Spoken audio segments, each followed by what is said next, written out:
Okay, it's time to do a screen section changeout. And it's really important that you pay attention to a couple of things here. Number one is the bar rail rubber. The bar rail rubber goes over the bar rails. It's what the screen section will be in contact with.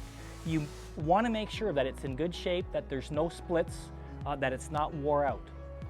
If so, you need to change the bar rail rubber. Secondly, is this ledge right here.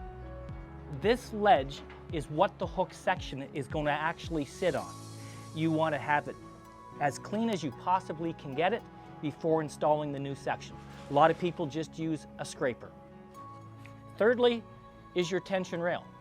You want to make sure your tension rail is not cracked or wore or have dimples in it from over tensioning. So take a good look at your tension rail and make sure it's in good shape for this changeout. And finally, make sure that the screen section is the right size. This screen box is 76 inches from side plate to side plate. The rule is you take 1.5 inches off of that, and that's your outside hook dimension. So this screen box is 76 inches, the section is 74.5 outside the hook.